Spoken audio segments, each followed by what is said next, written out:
Olá, hoje é segunda-feira, começo de semana, né? Dia 17 de agosto de 2020 e eu não vou nem dedicar esse vídeo, eu vou compartilhar, comungar com o médico Olímpio Barbosa, do Centro de Saúde Integrada Amaury de Medeiros, em Recife, que deu para o UOL uma declaração com a qual eu me solidarizo e me congratulo.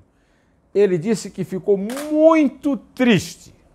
Ele, que é médico, que está acostumado a lidar com a vida e com a morte, com as manifestações fundamentalistas de pessoas que se dizem cristãs, católicas, e que foram para o hospital onde ele estava, chamá-lo de assassino, chamá-lo de aborteiro, mas não foi nem por isso que ele, que faz parte da classe médica que está sendo muito homenageada no Brasil por causa do combate à Covid, ao contrário do que fazem as nossas autoridades da saúde, entre aspas. Não, ele ficou triste porque essas pessoas que se dizem cristãs, católicas, chamaram a menina de 10 anos, lá do Espírito Santo, que foi estuprada por um tio e engravidou já na puberdade, com 10 anos, mas ainda sem entrar na adolescência, sem a menor condição de gerar um filho, chamando-a de assassina. Assassinos são esses covardes, canalhas, esses vândalos que vão para a porta de hospital perturbar a vida dos médicos que estão curando e das pessoas que estão tentando salvar as suas vidas em nome de princípios pseudo-religiosos. Porque eu vou dizer um negócio para você. Eu fui seminarista. Eu queria ser padre. Primeiro jesuíta, depois redentorista. No seminário, no Instituto Redentorista Santos Anjos, em Campina Grande, eu passei a amar Jesus Cristo. Jesus Cristo como símbolo de amor e de verdade. Não esse Jesus Cristo fanático, desse bando de loucos, de assassinos, este sim, de defensores, de cúmplices do estuprador. São cúmplices do estuprador da menina. Tá? Eu já, depois de adulto, li a série As Origens do Cristianismo, de Ernest Renan, onde eu aprendi que o maior homem da humanidade era um cara chamado Saulo de Tarso, um judeu que perseguia cristãos e que terminou sendo o apóstolo São Paulo. Porque, como mostra Renan nos seus brilhantes livros sobre a origem do cristianismo, é o homem que inventou o conceito do amor e daí a revolução do cristianismo. Isso é amor? Uma menina estuprada pelo tio. Não existe, olha, não existe violência pior do que o estupro. Dizem, muitas vezes, eu até discordo, né, que a pior coisa que pode acontecer é a morte de um filho. Não que eu discorde, mas eu acho que o estupro ainda é pior. Porque o estupro é uma morte em vida, é uma morte em vida de uma criança de 10 anos. Não existe criminoso mais escroto, mais cretino, mais covarde, mais cruel do que o pedófilo. Esse pedófilo está sendo protegido. Vamos lá. Protegido por uma exibicionista profissional, a senhora Sara Giromini, que era feminista, soi-disant, de esquerda, depois passou a ser nazifascista, tendo adotado inclusive o nome de uma nobre britânica que convivia com o príncipe da paz do mundo no século XX, Winston Churchill. As famílias eram amigas e, no entanto, era um espiã nazista da escória da humanidade, que era o nazifascismo. E essa mulher adotou o sobrenome dela e é defendida pelo Jair Bolsonaro e por seus seguidores como sendo uma mártir da liberdade de expressão. Isso é que é jogar no esgoto, jogar no lixo o conceito mais nobre que uma civilização tem, que é a liberdade de expressão. O conceito daquilo que é a minha vida. Minha vida é lutar pela liberdade de expressão, lutar pela verdade. Então me sinto atingido pessoalmente por esses vândalos, bandidos que vão para a porta de um hospital atazanar a vida dos pacientes, porque são todos cúmplices de Satã, soldados da morte, não da vida. Então, faço aqui o seguinte apelo aos meios de comunicação que até agora meus colegas não divulgaram o nome do estuprador. Eu, pelo menos, não vi. Esse cara está sendo poupado enquanto a menina está sendo chamada de assassina. Por quê? Porque não queria ter o filho. A avó disse que foi ameaçada por causa da decisão de seguir a justiça Essas pessoas estão violando o Estatuto da Criança e do Adolescente, estão violando o Código Penal e já deviam estar presos. Esses manifestantes lá do Recife, que foram lá para a porta do hospital, cujo endereço foi dado em letras capitais pela criminosa Sara Giromini. Sara Giromini, que andou soltando fogos, que é líder dos 300 do Brasil, 300 de Termópilas, né? Os soldados de Leônidas que resistiram a Chester eram 300, ela tem 30, mas ela é o zero à esquerda que separa o zero à direita, que separa os 30 dos 300, sendo um zero à esquerda. Ela é um zero da direita. Agora, esse zero da direita, eu não esqueci, não. O senhor Bolsonaro, o presidente da República, diz que é uma mártir da liberdade de expressão, porque defende as ideias dele. Essas ideias desses fanáticos, que são as ideias daquele Bolsonaro que ia apoiar golpista na porta do Palácio do Planalto, onde trabalha, ao qual foi levado pelo povo em votação direta e legítima. Tá certo?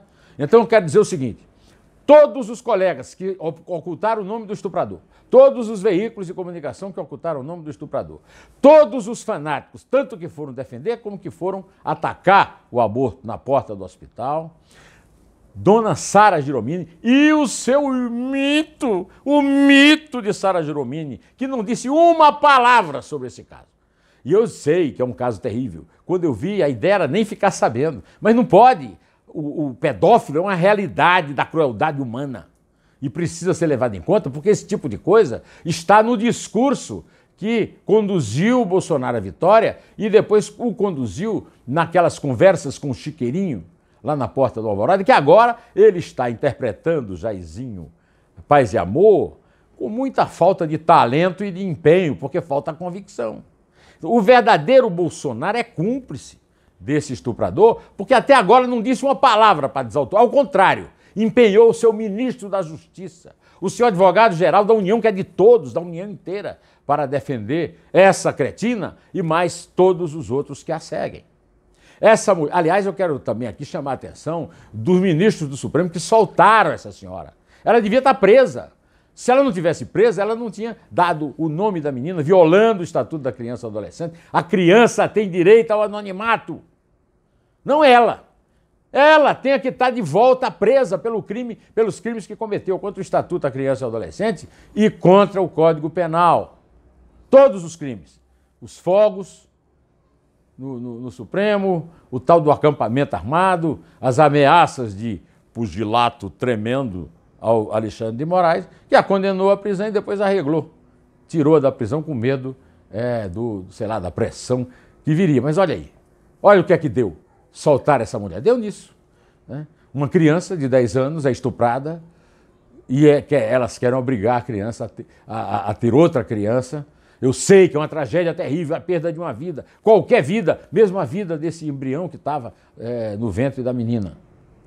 Mas a menina vai ter que passar o resto da sua vida pagando o pecado que não é cobrado do seu estuprador, seu tio, que todo mundo está protegendo, inclusive negando nos dar o nome dele. Pois bem, por falar nesse tipo de família Bolsonaro, eu quero dizer que eu estou chocado com o assinte, que é o senador Flávio Bolsonaro, está processando os procuradores do Ministério Público do Rio pela quebra do sigilo do processo do peculato, da corrupção, da lavagem de dinheiro e da organização criminosa que o Ministério Público o acusa de chefiar no seu gabinete, na Assembleia Legislativa do Estado do Rio. Ele ainda não disse uma palavra contra uma das evidências que o Ministério Público apresentou. Eu quero dizer que essa que foi revelada agora, de ontem para hoje, é simplesmente inacreditável que isso aí ainda não tenha sido denunciado. Ele comprou uma loja de chocolate por 100 mil reais, quando na verdade eram 400 mil. 350 mil de um depósito da mulher dele, Fernanda, que não é sócia da loja. Tem lá um cara que o Ministério Público considera laranja. E ele acha natural, ele acha que todo mundo tem de acreditar que todas as transações que ele fez com dinheiro vivo são explicáveis, que é explicável, ou como ele prefere, né? Eu não me lembro mais nenhuma palavra que ele usou para justificar o Fabrício, consistente, sei lá, qualquer coisa desse tipo. Não tem quem acredite que o movimento de uma loja de chocolate seja apenas com dinheiro vivo. Não tem quem acredite que compre o direito de usar uma loja da Copenhague num shopping center do Rio de Janeiro com 100 mil reais. E cadê a origem desse dinheiro? E para que anda com 400 mil reais numa bolsa, ou sei lá onde, em dinheiro? Por quê? Por que carrega tudo em cédula? Por que não faz como qualquer cidadão honesto, negociação bancária?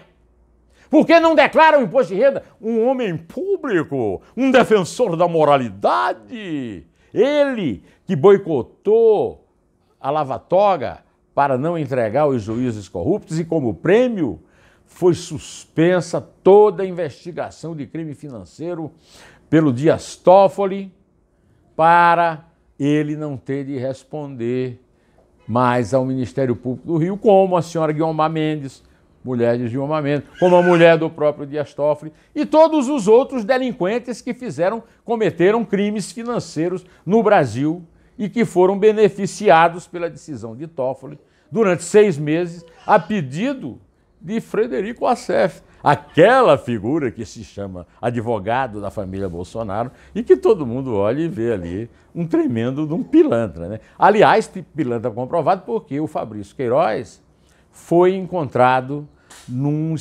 falso escritório de advocacia montado para que se passasse a ilusão de que ele estava sob proteção da Ordem dos Advogados do Brasil. O presidente da Ordem dos Advogados está devendo uma explicação sobre isso e ainda não deu.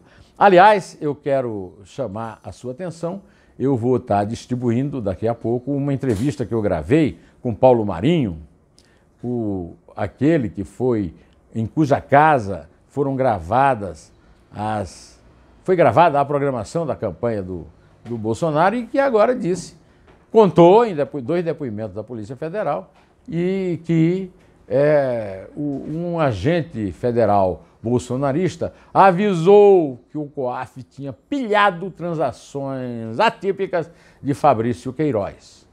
Então eu vou pôr no ar para você ver aqui no meu canal a entrevista que eu fiz pelo aplicativo Zoom com Paulo Marinho, ele direto da casa dele no Rio, onde gravava os programas do Bolsonaro. Ele faz revelações muito interessantes sobre a natureza do bolsonarismo, viu? Não perca. Daqui a pouco, logo depois de colocar no ar este vídeo, eu vou colocar também esta entrevista. E para concluí-lo, eu vou falar um pouco também sobre o julgamento amanhã pelo Conselho Nacional do Ministério Público do chefe da operação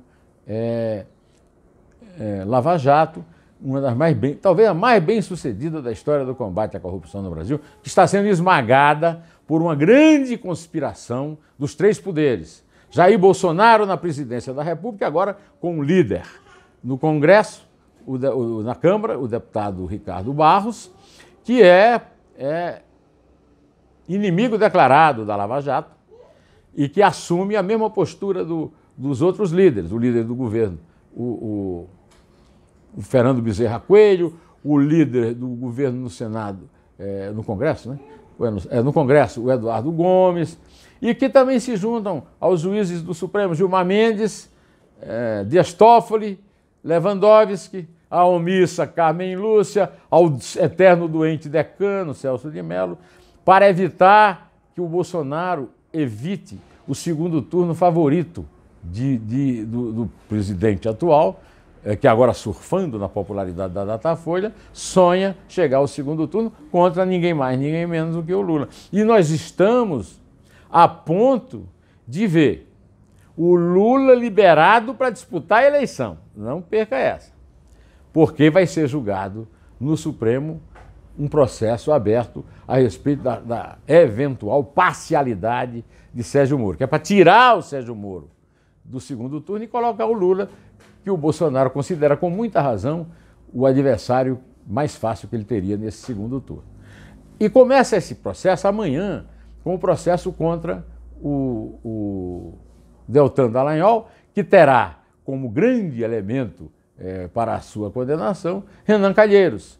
Renan Calheiros, eterno réu da Lava Jato, já processado várias vezes, e que foi roubado, foi fraudado na eleição do Senado pelo Alcolumbre, estará mexendo os cordéis das marionetes no Conselho Nacional do Ministério Público. Mas isso é coisa para nós vermos amanhã. Você só fica alertado que a luta contra o Moro começa amanhã no julgamento do Conselho Nacional do Ministério Público contra o Deltan Dallagnol. Aconselho muito que você acompanhe a coluna do Estadão, que tem um material sobre isso, e também ao artigo do presidente do Instituto, o que é que você tem contra a corrupção e tal, no blog do Fausto Macedo no Estadão.